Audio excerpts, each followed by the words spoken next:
Welcome to the West Tigers podcast, episode 464. Back again for another midweek, and once again, Nick here. I'm your host, back in the host's seat. Joel, thank you for letting me hold this promotion. I feel very special to be in charge of the microphone again. Oh, thank you for doing it. It's nice to be able to sit here and not be too worried about what we're going to talk about next, and making sure we follow the plan. So, no, you're doing a good job.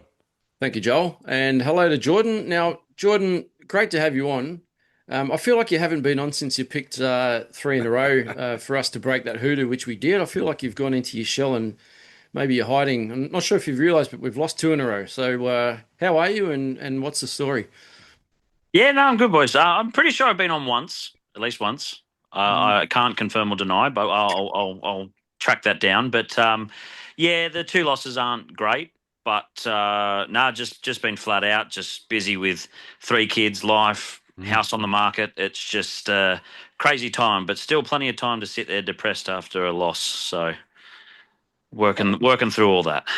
I got three kids too, Jordan. I don't know how you think about it, but at what point did you realise you made a mistake? The fact that I coach the fact that I coach all three of them in sport. The fact that I coach two rugby league teams, a soccer team. I assist coach for an Open 35s women's soccer team. Yeah, I don't have much of a life outside of sport. So that was probably when my daughter first started playing soccer all those years ago, and she wouldn't take the field without holding my hand. And that's when I started being a coach, and I haven't stopped since. And that's 12 years running now. Yeah, well, I've only just got into coaching. So my 10-year-old, my middle boy, I've got three boys. My middle boy plays for the Dundas Shamrocks, which is his very first season. And unfortunately, there were too many kids in the squad this year to maintain one team. So we've only just split. But of course, that means an extra set of parent helpers, an extra coach, an extra manager, an extra trainer. So yours truly put his hand up to coach. So I'm probably just following in your footsteps a little bit with the coaching. But it's an interesting scenario, trying to manage a whole bunch of 10-year-olds at training, and then especially on game day, and trying to get them to listen is very challenging. So, Mate, the kids are the easy part. It's the parents. Parents are the ones you got to worry about most. But, mate, it's like the mafia. Once you're in, you're never getting out. So enjoy it. You'll be doing it for a while. a bit like this podcast, everyone that comes along, like Aaron, I said, mate, Just being a West Tigers fan, it feels like there's no way out. Exactly right. exactly right. Well, it is good to have you back, Jordan. And since you're back, I know we had our pod a couple of nights ago, our match review after the Storm loss, but just your thoughts on that loss. Obviously, our second in a row and two heavy defeats. How are you feeling after that? Yeah, playing against the Storm with their backs against the wall in Melbourne was always going to be a concern, especially with all the stuff coming out. Like I'll give the Storm credit; they've had a rough trot. They've had some very, very serious outside issues between Eli Katoa and Kamikamitha, and then the Bellamy story. So credit to them for coming in the game. But that opening 15 minutes killed us. But in saying that, and I know a few people say it here and there, and it's not an excuse, man up mentality, but we had six starting players missing. Yeah. Not just six players, six starting players, six and three of our four spines. So it is a massive task for any team. You ask any team to take your leading meter eater and your props, your most damaging forward on the edge, your speed in your fullback, your runner in your halfback, and then your Mister Everything in your hooker and Api Coruscant, you're going to struggle. So but the worst part is that game couldn't start it worse than any other performance I've seen.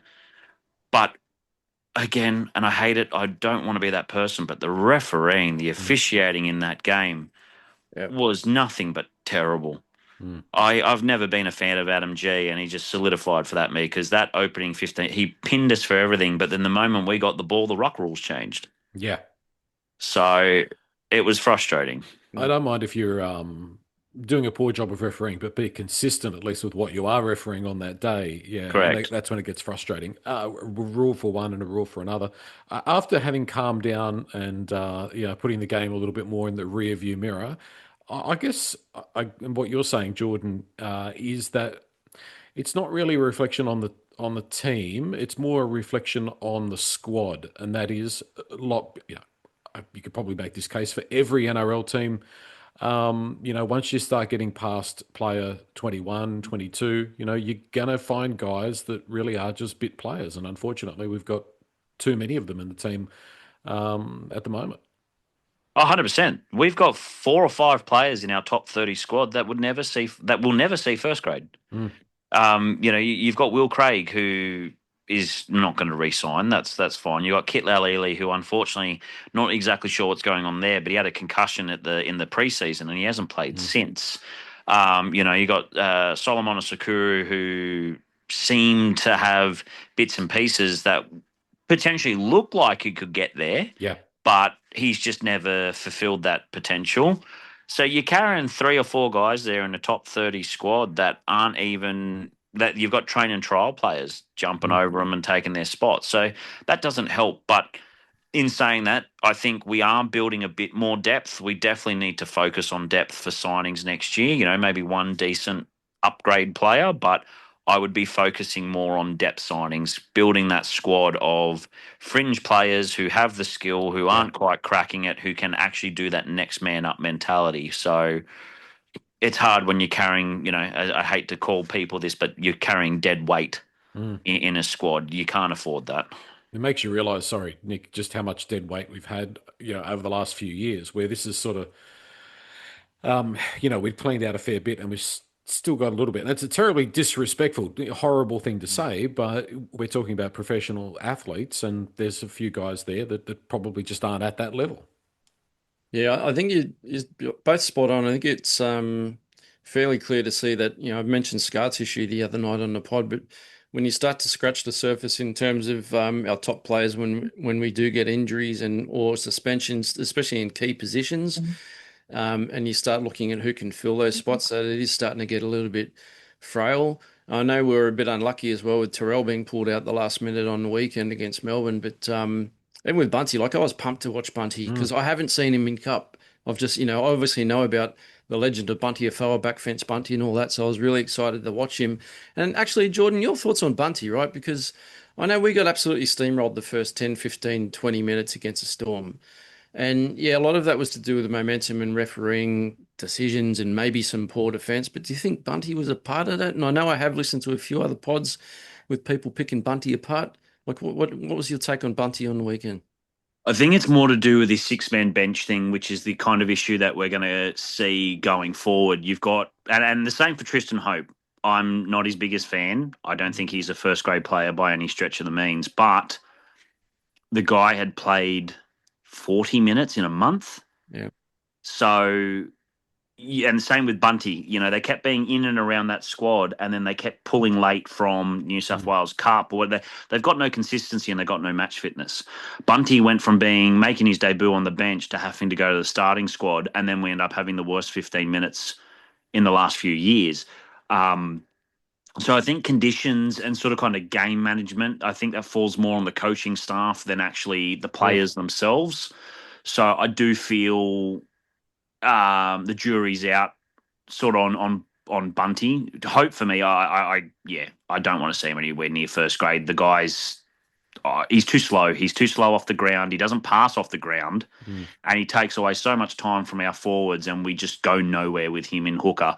But Bunty, I'd give him another chance. I'd like to see him at least get sort of kind of 4 or 5 New South Wales Cup games together, and then come back into the squad. But yeah, coming in for a debut when you're meant to hit the field when a team's tired, and then starting, it's a tough ask. I don't think Royce Hunt just we will never know, but if Royce Hunt had been called up to start, I don't think the performance would have been much different, to be honest. Like, I think that's pretty much what those kind of players bring.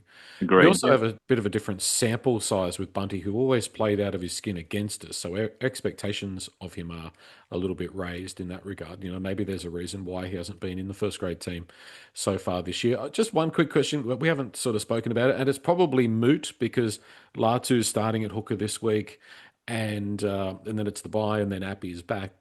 But do you think that this is something that, in hindsight, we've got wrong in terms of having a little bit more depth at hooker? I mean, Appy's not been the kind of guy since he's been at the Tigers, that's played every week. There's always been a part of the season where, for one reason or another, he's been absent. So do you think that, Nick? Do you think that's something that I know in hindsight it's easy to say, but we needed a bit more of an option there instead of Tristan Hope. I wonder whether Benji was hinging his bets that Appy would be able to play 80 minutes or longer minutes this season compared to last year, which I don't know if that's the right way to manage Appy at his age. I just have a feeling that maybe that is one position that Benji didn't think was a priority to place as a backup. And I know we've got Jared Hayward in the works, and he's only a youngster. Yeah. But I've said it before a couple of times on recent pods. I'd still love to see Jared get a start, even off the bench for limited time, 10, 15, 20 minutes, even at the most, maybe in the second half, just to see what he can do. And we did see him play in the trials, and I thought he was good. And that was against, NRL or very close to NRL players. So he's played against adults, albeit in a trial. But yeah, Tristan Hope, well, he's been benched this week, hasn't he? So it's going to be. We'll talk about the team makeup a little bit later, but it'd be very interesting to see how Latu goes. He's not a hooker, and I do feel a bit sorry for Latu because he's still young, and I don't know if he knows what his position is. I know he's been spoken about as a half long term, then he's been spoken about morphing into a 13, and here he's putting a 9 jumper on. So I just love watching Latu play. I hope he gets a good opportunity to show what he can do, and I'm sure we're going to see Tristan Hope at some point. They're going to have to rotate somehow because I can't see Latu playing in the 9 jersey for the entire 80 minutes on the weekend. Anyway, we'll see what happens with that one. But I was actually going to start with a little trivial thing, but since we're talking Tigers, I might just jump into the big news, which came out, was it yesterday now? On Tito Turuva, Sunia Turuva extending to the end of 2030, which is unbelievable news. And I just want to give a massive congratulations and props to the club as a whole, but Sean Milcamp. We talked about it last week. He just keeps getting stuff done. Like, this is a massive coup, especially off the back of Jerome signing with PNG a couple of weeks ago. We've had, Buller extending or, agreeing to stay on, and we've had the May brothers say that they're going to stay, followed by the Turuva news, which is incredible. Joel, honestly, Turuva is probably one of those boys I thought may follow Romy out the door, especially with that big money and with his, Penrith connection. There's stories about some of the Penrith boys coming off contract and wanting to go to market November 1. So to lock down Turuva, a play of his capabilities at the age of 23, mind you, I can't believe how young he is. I think it's massive. Yep. And the funny thing is, his re-signing is a lot like how he first originally signed with the Tigers. There was, I think, one newspaper article several weeks before he signed with us saying that we were talking to him, and then all of a sudden, bang, it happened. And it was just like the re-signing, where there hadn't been much talk about it happening, and there he is until the end of 2030. I think it's great. I mean, we rap him all the time for being tough and tenacious, but and he brings a lot of good for the camaraderie of the team by the look of it as well. He's a very popular guy, but I would suggest he's probably the leader of our backline, and I think losing him would have been a significant backstep for us. It also goes and adds to what I harp on about, which is stability, and I'm really liking that. Although yes, we're going to lose Luai, the core of this team is staying together, and that can only be a good thing, to be stable, to be consistent, and then just strengthen around it. And you can sort of see what they're doing. And so far, as you say, Sean seems to be getting more things right than wrong, which is fantastic. Yeah, so Jordan, we've got Buller now long-term at 1. We've got, Uppy's going to be there for a couple of seasons. He's our 9 with Hayward in the works, which is fantastic. We've got the May brothers, so we've got centre and prop there. Extended.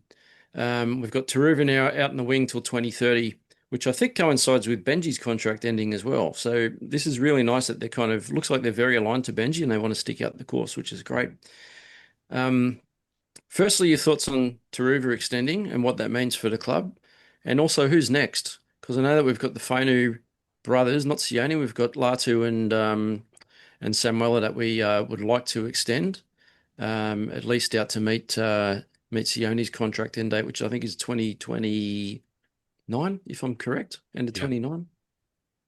Yeah, the Turuva signing was fantastic. As Joel mentioned, the fact that it came out of the blue, like you're just sitting there, minding your own business, and then the members' email comes through, and it's like, bang, he's signed for another 3 years.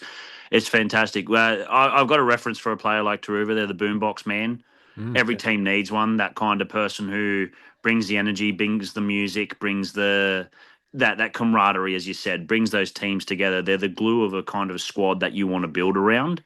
And the main difference with someone like that is not just what you see with the enthusiasm, but it's the sort of kind of support they can give players in private. Like he's that kind of player that people might have, confidence issues. There's someone like Macassini. He seems like the kind of player that Macassini could turn to and go to. Is like, mate, hey, what do I do here? And he just goes, mate, back yourself. So it was a massive signing. I'm really, really happy that he's staying around. My only concern with all these contracts that they're finishing in 2030. Like we're setting ourselves up for, obviously if we have success and Benji's there and we can do all that. But I'd like the next couple to be kind of stagnant. I don't want the whole squad coming off in 2030. That's just setting us up for pain if I'm honest, just playing devil's advocate there. But yeah, definitely. And next target's the Fainus. I think that's a fait accompli. I really do. With how Latu speaks of Benji, with how Samuela speaks of Benji, Sione being there. You talk about hooker depth. I think there's a very, very good chance, if not a New South Wales Cup contract, that someone like Manasi will be at the club next year. He's the kind of project player that Benji would like, just to sort of kind of take under the wing, reform, that kind of thing, give him a second chance. So there's an option there.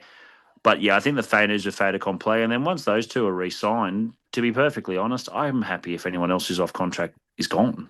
Very I'm not true. focused. How old is Manasi? 24, I think. 24, 25? 27. I've just Googled. Oh, he's 27. He's 27. So he must be the oldest Fainu. Yeah, he would be. So that would be interesting because if we did bring him across, so he'll be 28 next season. If my maths is correct, 27 plus 1, that makes it 28. So, and he wouldn't have played for a while either. So that'd be interesting to see what happens in terms of backup hookers there. But I guess we'll wait and see with the fellas. In the lower grades, hooker is actually a position that we actually have quite covered. Not just behind Jared Hayward, you've got a young player from out our area called Brooklyn Milford. And he is a very, very strong defensive and smart footballer. But yeah, just on from what you were saying earlier in relation to Hayward, I would not put him anywhere near first grade until he's at least played 4 or 5 New South Wales Cup games. There's no point chucking him straight into first grade just yet until he's at least played a few New South Wales Cup games. But hooker depth in the future, we're good. At the moment, we're a bit light. We just got to get there. Yeah. I was just going to raise the point, like if we were to bring the fourth Fainu brother in, then that gives us a little bit more cover at hooker. I think there's only one real glaring position that I want us to strengthen next year. And does anybody know what that is? Fullback? No, right centre. Yeah. Yeah, we are definitely lacking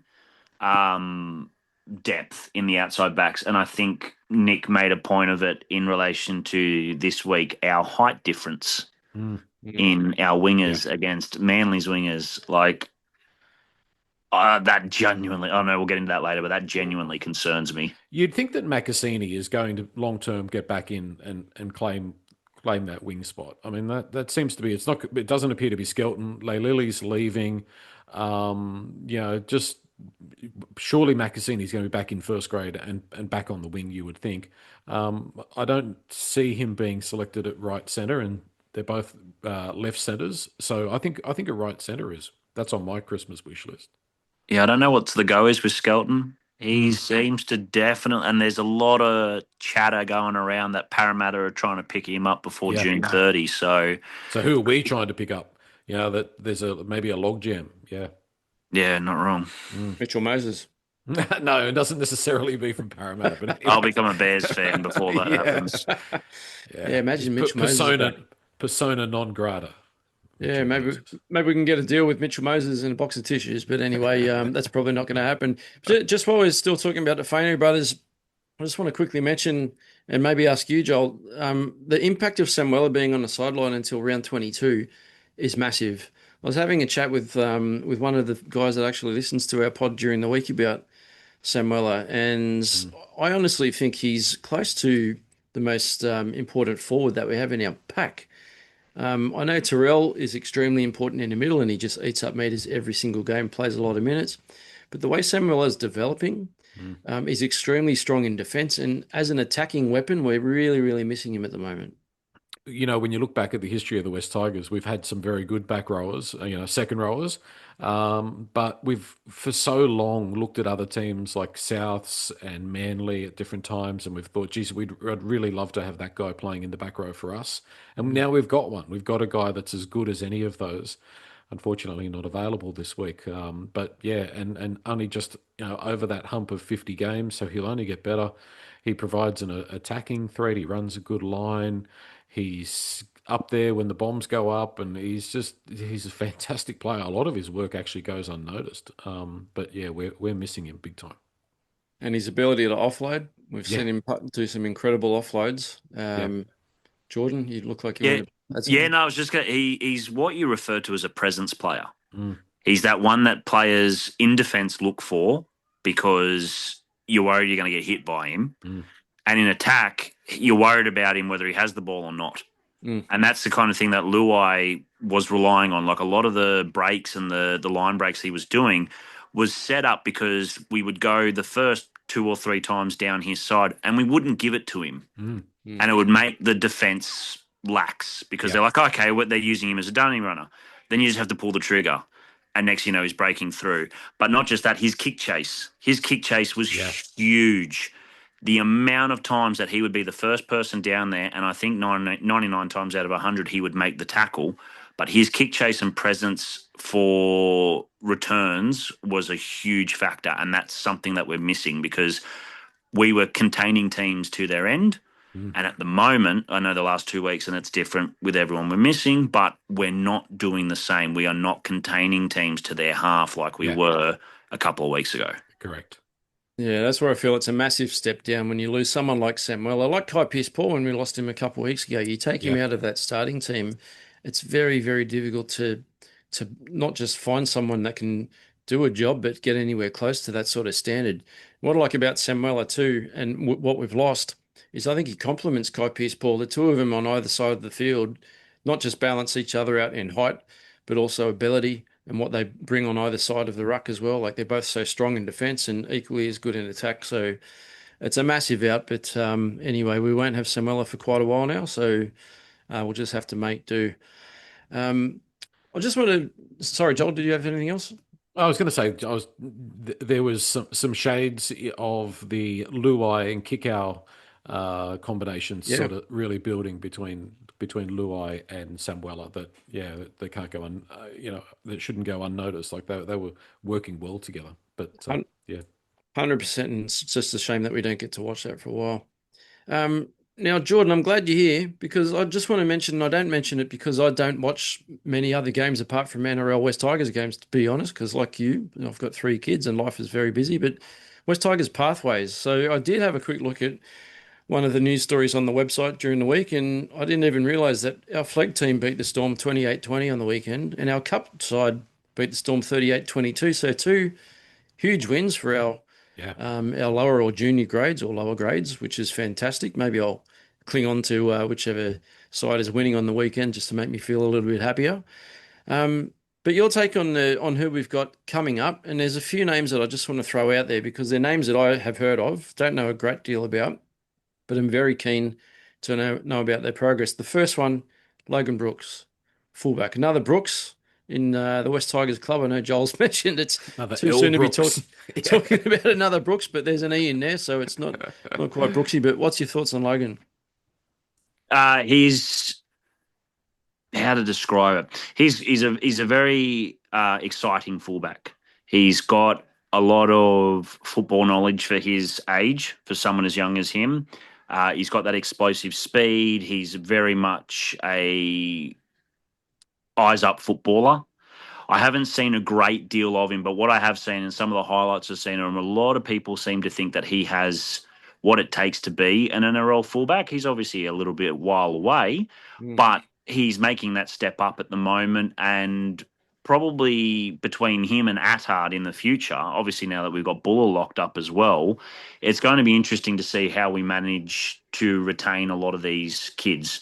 because they're not going to wait for Buller. Like that's another 4 years away. So he's a very exciting, very explosive, not the biggest player out there, but he's very fast. Like I saw him the other week in open space and he just smoked anyone around him. When you say not the biggest, is that in terms of height or size? Because he's only young. Mainly height, mainly like, but he, obviously he can still grow and he can get a little bit taller. But he reminds me very much of a Jai Gray kind of stature. Like But a Heath Mason stature then.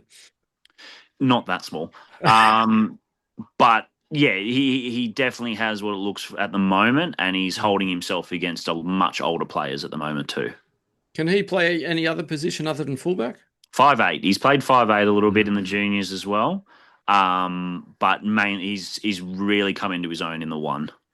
Okay, good to know. The next player, obviously, everyone's spoken about and heard of, Javon Andrews. So he keeps being named on the extended bench. So he must be getting close. I think Benji's just giving him a sniff.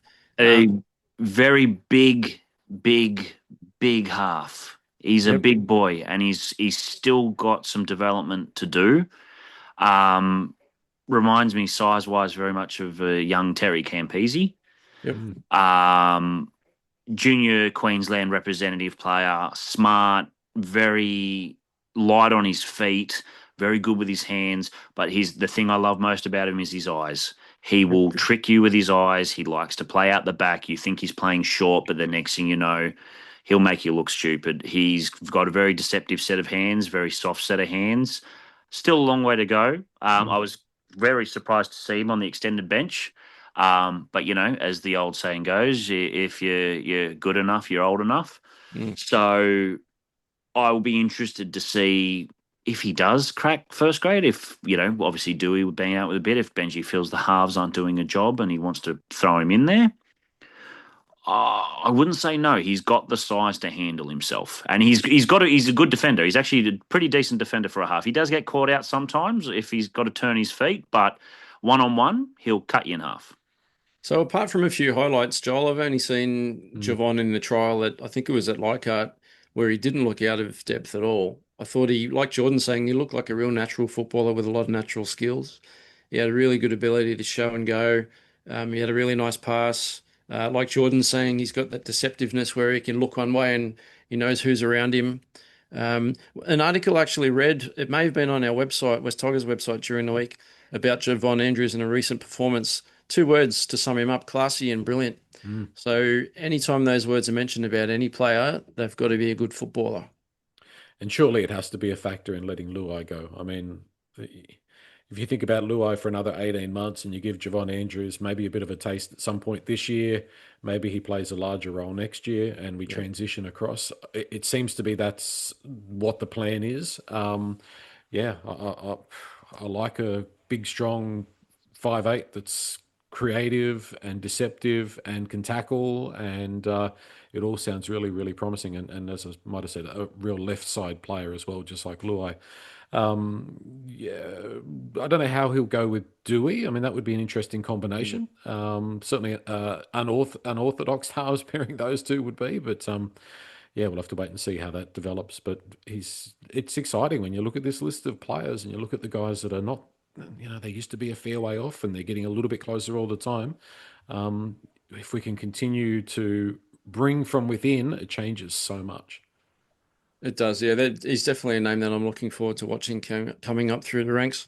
And the only other one I had written down, and feel free to add any others, Jordan, but Ethan Roberts, it sounds like we're going to get a look at him this week, because I'm not sure if you saw, but there was West Tigers put out a video of Benji announcing the team and announcing who's making their debut this week, and Ethan was called out, and I don't think he clicked straight away that it was his name that was being read out, but it sounds like we're going to get to see him play. So I don't know if there's going to be a reshuffle and whether he comes into the back row perhaps for Sione, maybe, or maybe he's just going to play some limited minutes off the bench. But I know he's a big boy, and I know Joel spoke about him during the off-season as a potential starter either in lock or back row, but what have you seen from Ethan, and what do you think? How do you think he's going to go this week? A Roosters mate of mine, when we signed him, was actually very, very disappointed. He was very disappointed that they lost him. TV doesn't do him justice. He is a big unit. Yeah. I, 6'5", I think it is. Yeah. Yeah, he's 192 centimeters and 109 kilos, I think his official card is. But it's not just that. He's a well-rounded size. Like, he's got good leg strength. He's got a good body size. He doesn't shy away from the hard work, but he runs a good line. And he runs a great line, and he can offload as well. He's got a very great mold for a back rower. And he can hit. There was a game, I think it was his New South Wales Cup debut for us. I can't remember who he leveled, but he caught someone on the inside, and even my ribs hurt. I'll be interested to see if it's a change where Benji thinks to put Sione from the second row into the prop rotation, and then give him a few minutes in second row. I did see the video. I love the fact that he looked behind him because he thought they were talking about someone else, and then it clicked that it was actually him. But yeah, he's a big unit. I'm excited to see what he can bring. We seem to be making a lot of pathways. You said, and to mention anyone else, we just recently signed a Southwest junior from Campbelltown City Roos called Glassy Glassy. Love the name. Very strong centre, and he had Union sniffing around him. He was very much a Union boy. We've signed from the last club meeting I was at. I think the club has recently signed up to about 11 juniors from Southwest. Wow. Including two brothers from, I think they're also from the Roos as well. So yeah, the club is making moves in the lower ranks and making sure that these kids don't hit the open market, which is great to see. But I actually hope Ethan Roberts gets a decent amount of minutes because he could cause some problems. Yeah. Joel, looking forward to watching Ethan? Yeah, absolutely. And I'd be starting him. I think if you're making your debut, I think sometimes you're better off just starting and just getting it out of the way and get out there. Rather than being on the bench and the nerves building and then you don't know what kind of game it's going to be.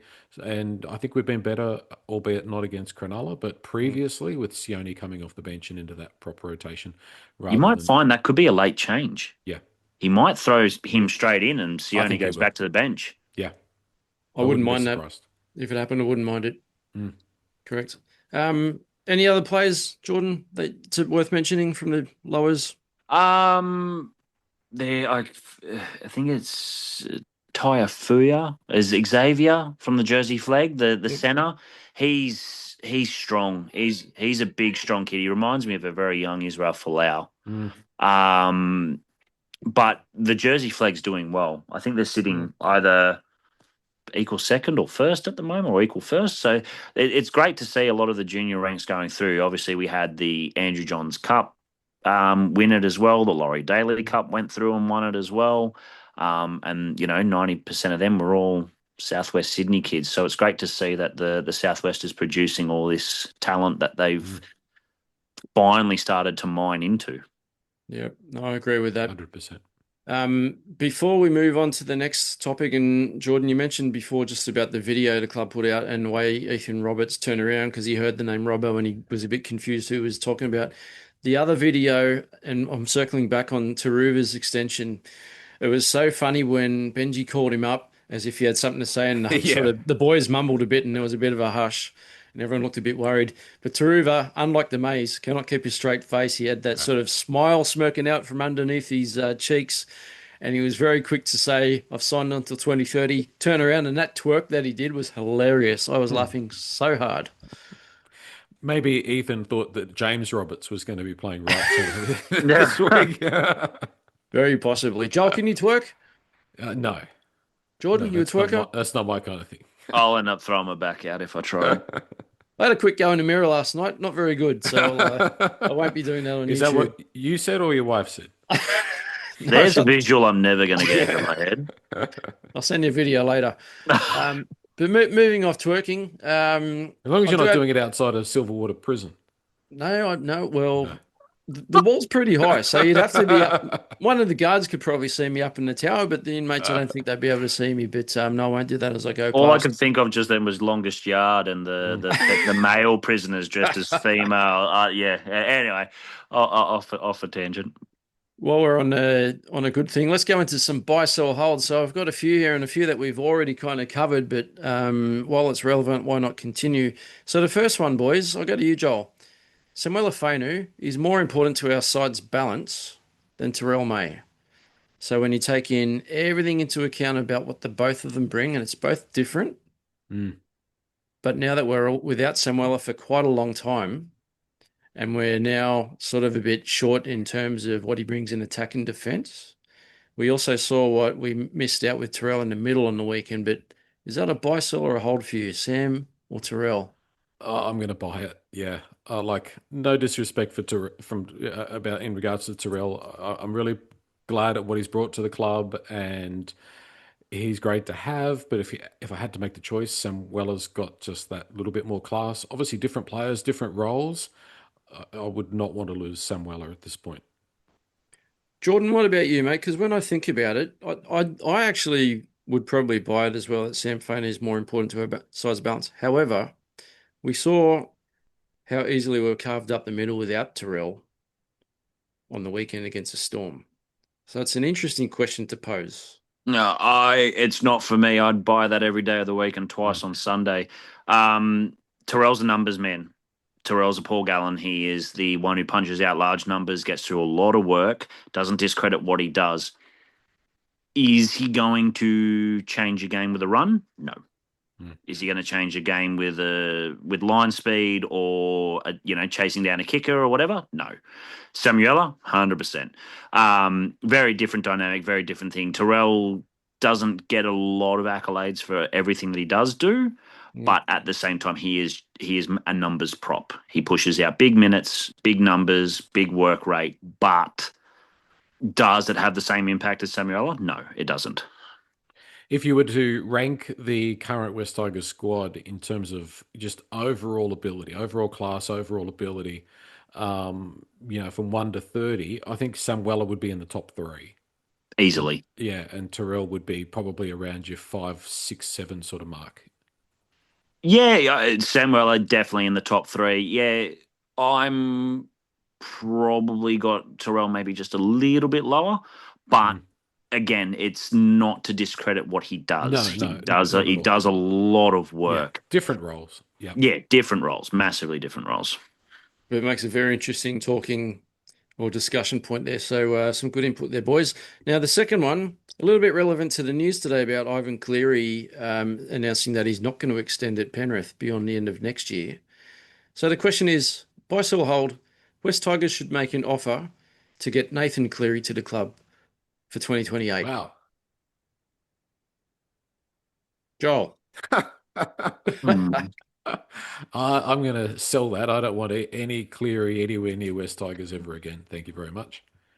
Short and simple, Jordan. Yeah, I'll just reiterate the same thing Joel just said. Yeah, I'd sell that. I would not. I wouldn't trade Cleary for anyone we've got at the club at the moment. Just too much bad history. So if Jerome hadn't signed with PNG and said he was going to stay on and extend, would that change your minds about Nathan Cleary? Because for me, 100% it would. Yeah, I mean, obviously he's probably the best player in the game. I get it, but we have to also be in the real world as to what kind of money he would want to come to the West Tigers, and Mm. all of those implications of paying two halves 1.2 million or more each. Like it's just not feasible. It's probably like would you rather fly tomorrow or drive? Like you flap your wings and fly. You'd rather fly than drive, but it's not going to happen. So it's not worth talking about. Yeah, it depends how far I'm traveling, but no, I get your point. No, that's With fair enough. with the Luai thing, no, it wouldn't change my mind. Is he one of the best players we've seen? Yes, he is definitely up there. Mm. Is he one of the best all-round players we've ever seen? Personally, no, I don't agree. He's a great club player.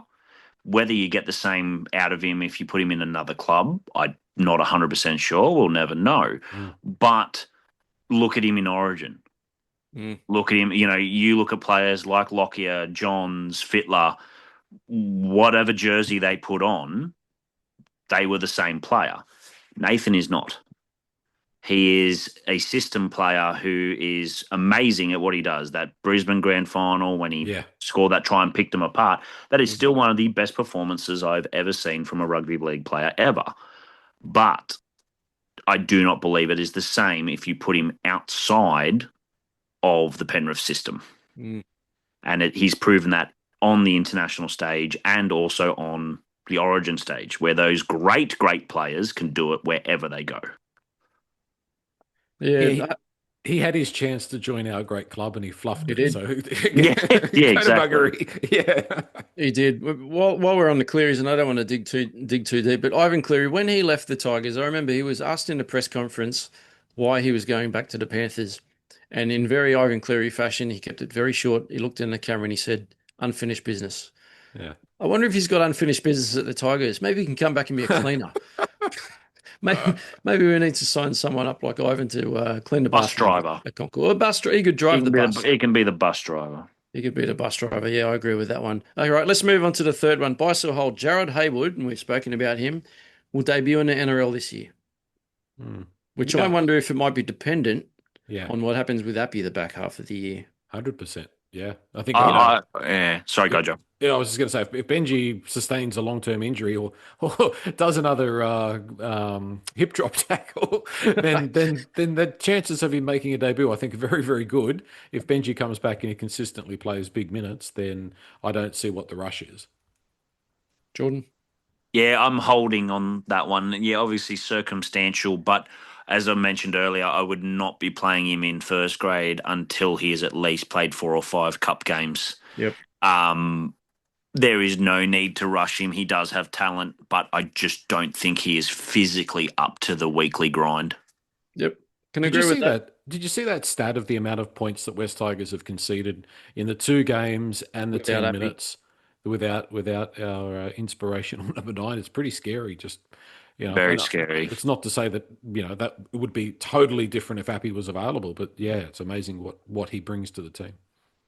Yeah, a lot of it unnoticed. I mean, he does miss tackles. Taken for granted. Yeah, but what he does in terms of leadership, and he's crafting this out of hooker, and we spoke about that. I remember mentioning it on the pod the other night, like Harry Grant, how he picked apart West Tigers, on the weekend. But he's got that. He's that sort of player. But thank God, there's only one game to go, and then the bye, and then we get Uppy back. So I can't wait to see him. And then 4 straight home games. Like we've been on the road for a while, but that's going to be a big difference as we get 4 straight home games and a couple of pretty lower grade teams. So enough to get us a bit of confidence back. Yeah, exactly. Fingers crossed. All right, so quick look at the ladder. So we've slipped only 1 spot after last week, so we're down to 6th. We do have a matchup against the 5th place Eagles this week, but just thinking about where we're on the ladder after a couple of heavy losses, the big moving point or discussion point or what you see in the numbers on the ladder is our differential. So obviously those 2 heavy losses have hurt us a lot. I think our points against has gone from, I can't remember what we were averaging, but it was best in the comp. 20. We were second best in the comp. We were averaging under 20. And now it's up quite a bit. I think we might be 26. 28, I think it was. 28, 4 and 26 against or something like that average. But yeah, that's had a big impact. But I know it's hypotheticals, and I like thinking and talking about hypotheticals, but if we lose to Manly, we have the potential, depending on results, to almost slip out of the 8. So when I look at the teams under us, and we are equal on points, so we're 12 points, so we're equal with the 5th place Eagles, and then at 7th we've got Cowboys, 8th we've got the Knights, and the Dolphins are just under that. But the differentials aren't too different. Now the Cowboys play the Roosters this week. That'll be a tough game. The Knights will probably beat the Titans. The Dolphins are a little bit lower than us, but they've got the Rabbits, so they'll probably lose that one, you would think. And then the Broncos have got the Warriors, the Sharks have got the Dogs. So they're all the teams that are around us, but potentially we may slip a little bit further. However, we do have the bye. So what do you boys think? I'll ask you, Jordan, first. Is it a big issue if we lose this week going into the bye? I would obviously I'd much rather get the 2 points and bank them to be that bit more comfortable. But would you be concerned if we lose 3 on the trot going into the bye before the Dogs game? It depends on how we lose. I'm not confident in this game at all. I'd like to be, but I'm not. It will depend on how we lose. If it's a similar style to the Cronulla game, it's a concern. Like, yes, the outs and stuff play a part, but we need to show some fight. The Cronulla game, you look at both the Cronulla and the Melbourne game; they were a game of two halves. The first half, we were in it. We were going toe to toe with them, and in the second half, it was the most one-sided field possession game I've ever seen in my life, and that just killed us. And then the Melbourne game was the opposite. We were done by 20 minutes in, and then we started to fight back. We started to show some fight, and then the referee had a difference of opinion and decided to go the other way and make it harder for us again. But we need to start strong. We need to get the ball, get possession, get into the grind like we have been in the previous weeks. And as I said, I'm not confident of winning, but it will depend on how we lose. If we go down by 10 points or less, then it sets us up to sort of kind of go, okay, well, we're getting back into it, have the bye, lick our wounds, Appy comes back, and we go in and hopefully touch up the Dogs. Yeah, so Joel, I think Jordan's talking about we want to see some resilience there because, like you said, Jordan, we saw a little bit of it in the second half against the Storm on the weekend. We saw a little bit in the first half against the Sharks, but apart from that, it's been a complete disaster for a fortnight. Very different matchup, Joel, because Manly not overly star-studded. They've got some good players in certain positions, but fifth versus sixth, and they are a born-again team since Kieran Foran's taken over. Yeah, they're a funny club, aren't they? Where, they're in the doldrums and they change coaches and then all of a sudden they're world beaters. It's incredible how that happens, and it seems to be a real Manly thing for it to happen. Even when you look at their squad, you kind of go, well, it's okay, but it's not fantastic. But they seem to go out there and get the job done. At least they have in the last 4 or 5 weeks. I was having a look at some stats. Yeah, like we're on the same amount of wins, same amount of losses.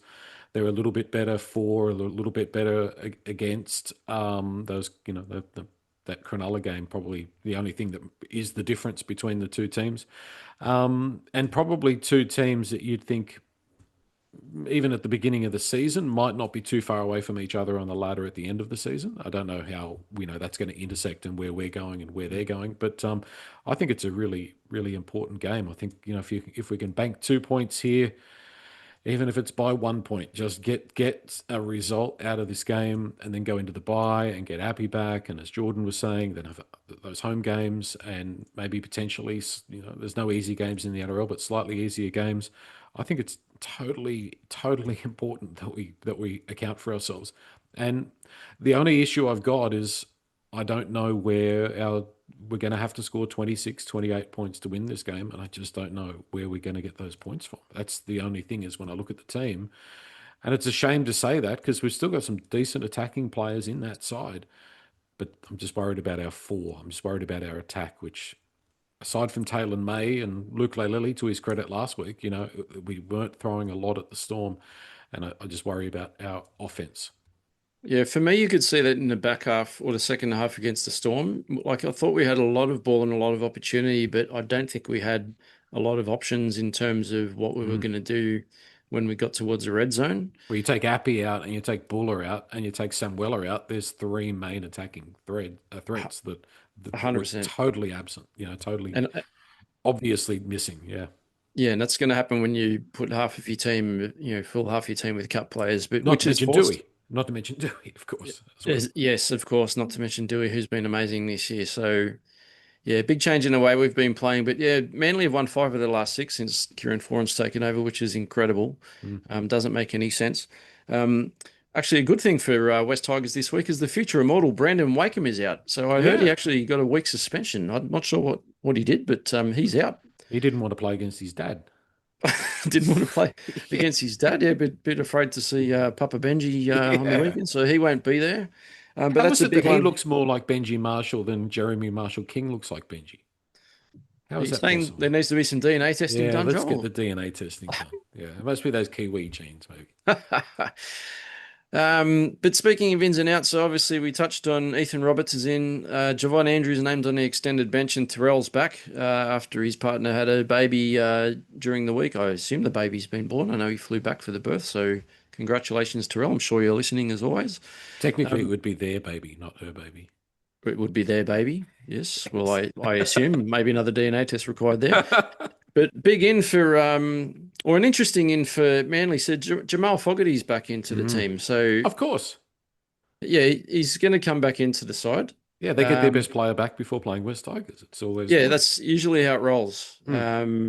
I like Jamal Fogarty. I liked what he did at the Raiders. He's a very structured seven. I can't remember who they had in their seven alongside Brooksy last week, Jordan, who played half. That Humphreys kid. Yes.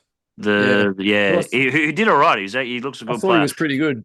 Yeah, the Fogarty thing scares me because I hate the idea of watching Heath Mason trying to catch one of his bombs. Yep.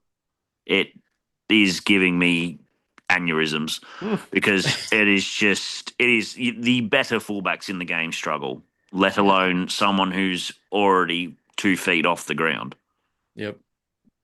This is very true. I'm worried every time Heath's at the back, to be honest. And it's talking about, being a little bit unfair with players coming and playing different positions, like Latu playing at 9 this week, but even Heath was playing. Was he playing centre and was he playing 5'8" in Cup? He didn't play fullback at all in New South Wales Cup. None. Yeah, so and then he got thrown straight into it. Straight NRL, at fullback. So, he's doing a job. I actually thought he tried very hard last week, but and obviously I'm comparing him to Dream Buller, two very, very different styles of players. But anyway, it is what it is. I guess Patrick Herbert gets retained in the centres alongside Taylor May. Taylor May was brilliant last week for us, so I'm always looking forward to watching Taylor play. No change in the halves with Luai Madden. Brooksy on the other side at 6. I know the first game he played against the Tigers after he left us, I think it was at Leichhardt, and I'm pretty sure we pumped Manly by a lot. And he looked a little bit sheepish that night, and I'm hoping he has another quiet game, Joel. You're probably not the biggest Brooksy fan, but I like the kid. Oh, I never said I didn't like him. I always thought he should have transitioned to hooker. Like I thought he would be a better hooker than he was a halfback. But he needed that change, and I think it's been good for him. It's revitalised him in a lot of ways. He still does Luke Brooks things, but hey, God, he's played a lot of first grade now, and no doubt he will. He's near 300 games, isn't he? He'll be out to prove a point, no doubt, against his former club this week. Yeah, right. Luke Brooks does Luke Brooks things. He does have a couple of average moments in him, but he's got some brilliance too, and he's always been a great runner of the ball. And if he can catch a few slow or tired West Tigers forwards out of position on the weekend up in Brisbane, we may be in a little bit of trouble, but hopefully we can shut him down. So don't want to see Brooksy have a blunder. I'm a little bit worried because we kind of know what happens when we come up a team against former players or former West Tigers players, that they generally play quite well. But yes, Brandon Wakeham's out. Jake Simpkin comes in starting hooker. Speaking of former West Tigers, and I like Jake. I think he's a really good hooker. I liked him when he was here at our club. Don't want to see him do too well, Jordan, but good kid. Just work him over defensively. Yeah. He does not seem to have the same kind of motor like he did when he was in lower grades. Just got to work him over. Run those bigger boys at him in the middle. Get Fenu a pole and Terrell just running at him all day. Make him work, and he'll get lazy at hooker. And same with Brooks. You just got to work his inside. Work Brooks' inside, make him force the pass, and he'll do those Luke Brook things. So, just work him hard on the inside and then make him force that error on the out. What's the plan for Manly against us on the weekend, Joel? Because I can see it happening again. I can see our wingers being targeted. And I know Jordan mentioned earlier that I did send out a message to our chat yesterday, I think, on the average height of our back line. Because when I looked at the starting side, I thought, wow, there's not a lot of height in that back line. And when you look at 1 through to 7, Heath Mason through to Jock Madden, I think it averages out about 5'11", which is not overly tall. Yeah. But I just think our wingers are going to be targeted again. Yeah, but I mean, there's been plenty of games in the past where we've thought, there's going to be some ploy that's going to be used, and then on the day it doesn't really work out as much. I mean, obviously Saab's a big threat in the air. He's like a giraffe and so fast as well. I think the thing is, how often have we been red hot favourites? Like Manly's $1.36. And they're going to look at the form and they're going to go, well, they're still missing five guys. They're missing three-quarters of their spine. They've been towed up the last 2 weeks. Maybe all we need to do is just turn up in Brisbane and it's just going to happen for us. And I don't think they're a good enough team to necessarily bring that. And I don't think we're a bad enough team that that's just going to be the way that it works out. I think if we turn up and we can defend and we can be a lot, obviously to be a different referee, but not give them any bloody gifts, like we did some dumb things last week as well, which played into the referee's hands. So really, really cheap really good with our discipline, not giving them anything too cheap, and defend. I mean, if we can defend and defend, then we might only need to score 18 or 19 or 20 points, and that could be the difference. It is also a neutral venue, which is good. I mean, I'm glad it's not at Brookvale, so that's an advantage as well. But as I say, everybody's got them as red hot favourites, and that sometimes can be a little bit of a factor. The other thing too is, and I'm being very optimistic, is that they changed coach. Maybe they got that burst of energy and excitement, and maybe they're sort of getting back into the grind. That a tough game last week. We just don't know what's going to happen. Yeah, I think they deserve to be favourites, obviously, based on what they've done the last 5 to 6 weeks and what we've done the last couple of weeks. So but how much of it is genuine talent and how much of it is just, raw energy and enthusiasm from that change? Well, they've certainly been playing well, and I watched the majority of their game last week, and I was actually quite impressed. I thought they played really well. I thought they looked quite quick out of their ruck speed was really good. They were running the ball really well. I thought Brooksy looked quite sharp. Yeah.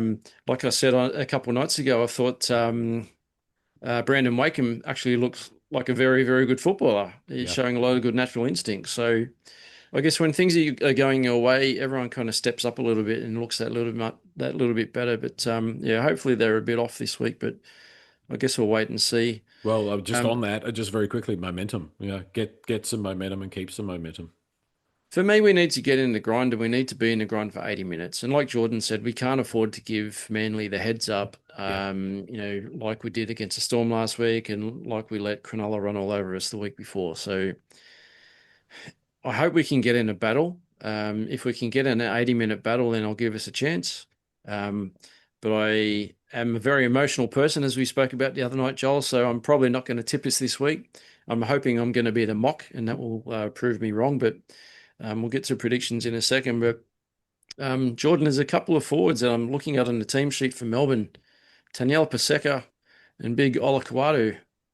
I can see them being quite destructive, and they're both very talented players, but I can maybe see someone like Latu maybe picking out a tired forward and maybe finding a gap to run through at some point.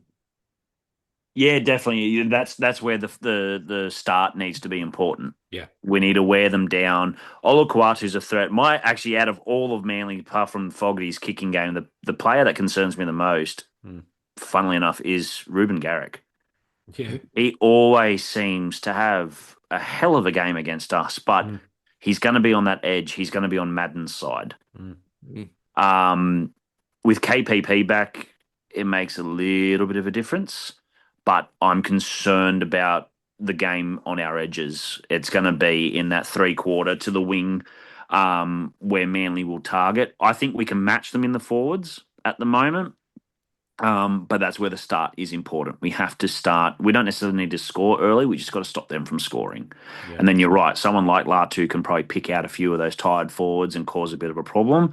And that is also where we need Luai to start straightening up and stop dancing around. Yeah.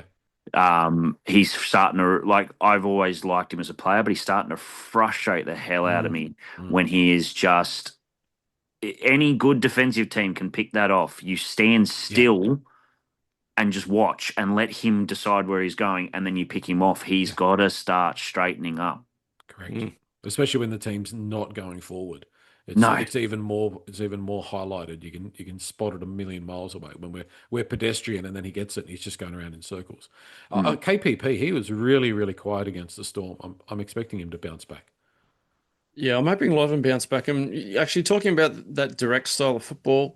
It's very different, isn't it? Because when we beat the Cowboys in our first game, round 2, Jerome was playing very direct, as was AD. But you're right, our forwards were dominating every game we played for the first 4 to 6 weeks. So I think it's very easy, obviously, for the backs and the halves to take advantage of that.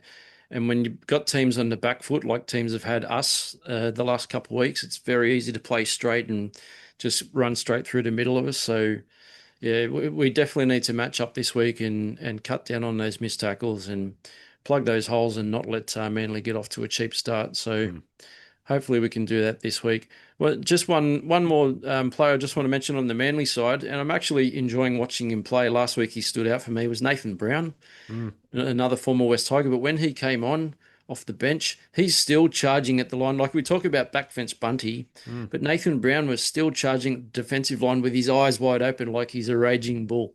I think he's, 32 or something like that. So 33, he's getting on a bit. He's been around forever. But he's still playing with a lot of aggression. So good to see from the old man. Hope he doesn't have a great game on the weekend against us. But yeah, I don't mind seeing someone like Nathan Brown. Just got to get under his skin. Yeah, exactly. He's a fuse player. You've got to get under his skin. Get him focused on him going after you and doing something stupid and giving a penalty away. Is that a Ramey job? I would probably put that down to someone like Alex Twall, to be honest. Just that little bit of niggle, just that little bit of, when he's hitting him, just get, because the one thing if you want to piss off Nathan Brown, especially if he's standing upright in a tackle, hit him around the hip. Yep. Pisses him off. He turns and looks for those players who do that. So I'd be that kind of, if he's holding him upright, hit him down, get him focused on you, and he'll do stupid stuff. But we've got to have more of a focus on just controlling our own game and getting into that grind for that opening 25 minutes. Well, Nathan Brown, if you're listening, I'm not going to hit you in the hip, mate. I'm too scared that I'll be flattened by you. So I'll buy you a beer, though, if I see you. You're a good fella. Predictions, Joel. I'm guessing you're hoping Tigers are going to win. Are you going to tip us to win? I'm tipping a close game. And I was pretty confident. Not pretty confident, but there was a little bit of confidence that things might have gone our way last week and the ball might have bounced our way. We're missing a bit of luck as well, so maybe we'll get a bit of luck back on our side this week, and maybe there won't be a forced reshuffle, and there's a strategy going on, and we're going to make some clever plays on the day. I think that Manly is too short, and I don't think there's that much of a gap between the two teams. So I'm expecting a close game. I'm expecting a nail biter, maybe even golden point. So you're picking a 1 point difference? I'm thinking something like 19-18. I hate golden point. So do I. Jordan, score? I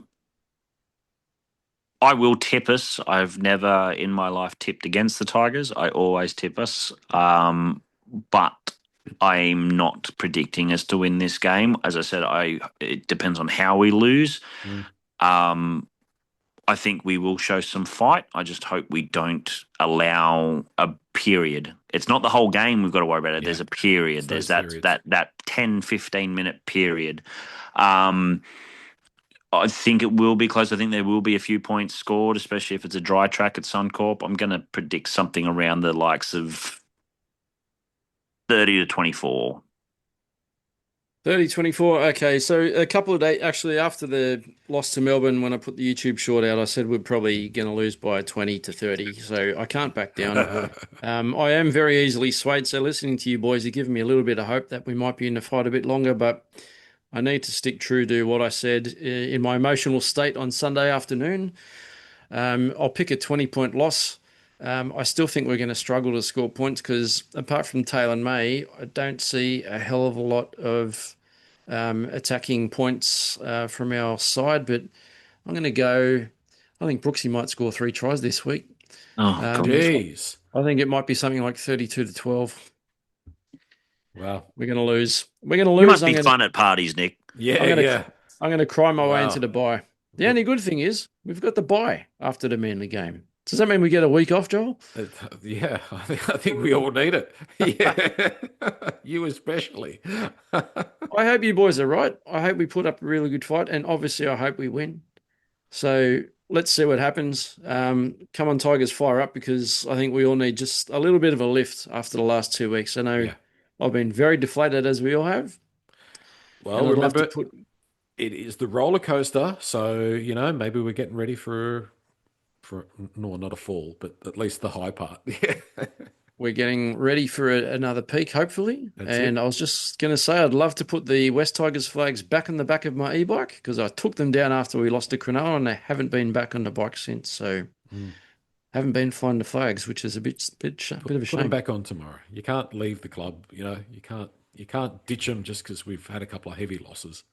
I'll never ditch the club. It's just, got to save public face every now and Yeah, then. you're just not publicly backing them. Anyway, let's go get them at Magic Round, boys. Thanks, boys, for joining. Good to see you, Jordan. No worries, guys. Thanks for having us. Thank you, guys. Thanks, Joel.